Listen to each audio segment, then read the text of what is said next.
ಬೀದಿ ನಾಯಿಗಳಿಗೆ ಇನ್ಮುಂದೆ ಸಿಕ್ಕ ಆಹಾರವನ್ನು ಹಾಕುವಂತಿಲ್ಲ. ಈ ವಿಚಾರದಲ್ಲಿ ಸುಪ್ರೀಂ ಕೋರ್ಟ್ ಕೂಡ ಮಧ್ಯಪ್ರವೇಶ ಮಾಡಿ ಆದೇಶವನ್ನು ಕೊಟ್ಟಿದೆ. ಹಾಗಾದ್ರೆ ಇನ್ಮುಂದೆ ನಯಾ ರೂಲ್ಸ್ ಬರುತ್ತಾ ಜಿಬಿಎ ವ್ಯಾಪ್ತಿಯಲ್ಲಿ ಅನ್ನೋದರ ಡೀಟೇಲ್ಸ್ ಇದೆ, ನೋಡೋಣ. ಬೀದಿ ನಾಯಿಗಳಿಗೆ ಸಿಕ್ಕಲ್ಲಿ ಆಹಾರ ನೀಡುವಂತಿಲ್ಲ. ಬೀದಿ ನಾಯಿಗಳ ಕಡಿತ ಪ್ರಕರಣ ಏರಿಕೆ, ಸುಪ್ರೀಂ ಮಧ್ಯಪ್ರವೇಶ. ಸುಪ್ರೀಂ ಸೂಚನೆ ಬೆನ್ನಲ್ಲೇ ಜಿಬಿಎ ಶೀಘ್ರ ನಯಾ ರೂಲ್ಸ್. ಬೆಂಗಳೂರು ಸೇರಿದಂತೆ ಹಲವೆಡೆ ಬೀದಿ ನಾಯಿಗಳ ಹಾವಳಿ ಮಿತಿಮೀರಿದೆ. ರಸ್ತೆಯಲ್ಲಿ ನಡೆದುಕೊಂಡು ಹೋಗುವವರು, ಶಾಲೆಗೆ ಹೋಗುವ ಮಕ್ಕಳ ಮೇಲೆ ಬೀದಿ ನಾಯಿಗಳು ರಕ್ಕಸದಂತೆ ದಾಳಿ ಮಾಡಿ ಕಚ್ಚಿ ಗಾಯಗೊಳಿಸುತ್ತಿವೆ. ಇತ್ತ ಬೀದಿ ನಾಯಿಗಳ ಕಡಿತದಿಂದ ಹಲವರು ಸಾವನ್ನಪ್ಪಿರುವ ಘಟನೆಯೂ ನಡೆದಿದೆ. ಅಷ್ಟೇ ಅಲ್ಲದೆ ಬೀದಿ ನಾಯಿಗಳ ಕಡಿತದಿಂದ ಅದೆಷ್ಟೋ ಜನ ರೇಬಿಸ್ ಕಾಯಿಲೆಗೆ ತುತ್ತಾಗುತ್ತಿದ್ದಾರೆ.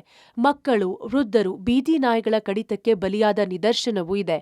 ಇನ್ನು ಸುಪ್ರೀಂ ಕೋರ್ಟ್ ಈ ಪ್ರಕರಣವನ್ನ ಗಂಭೀರವಾಗಿ ಪರಿಗಣಿಸಿ ನಗರ ಪಾಲಿಕೆಗೆ ಒಂದಷ್ಟು ನಿರ್ದೇಶನ ನೀಡಿದೆ. ಹೀಗಾಗಿ ಜಿಬಿಎ ಅನೇಕ ರೂಲ್ಸ್ ಜಾರಿಗೆ ಸಿದ್ಧತೆ ನಡೆಸಿದೆ. ನಾಯಿಗಳ ಊಟಕ್ಕೆ ಟಫ್ ರೂಲ್ಸ್.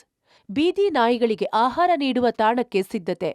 ತಾಣ ಗುರುತಿಸಲಿರುವ ಪಶುಪಾಲನಾ ವಿಭಾಗದ ಅಧಿಕಾರಿಗಳು ಈ ತಾಣಗಳನ್ನ ಬಿಟ್ಟು ಬೇರೆ ಕಡೆ ಆಹಾರ ನೀಡುವಂತಿಲ್ಲ.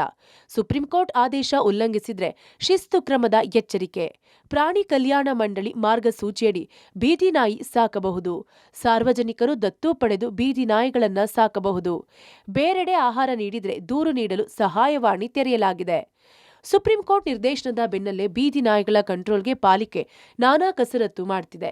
ಈ ಎಲ್ಲಾ ಕ್ರಮಗಳ ಮಾಹಿತಿಯನ್ನ ಕೋರ್ಟ್ಗೆ ಸಲ್ಲಿಕೆ ಮಾಡಬೇಕಾಗಿರೋದ್ರಿಂದ ಜಿಬಿಎ ಫುಲ್ ಆಕ್ಟಿವ್ ಆಗಿದೆ. ಪವಿತ್ರ ಕಡ್ತಲ, ಪಬ್ಲಿಕ್ ಟಿವಿ, ಬೆಂಗಳೂರು.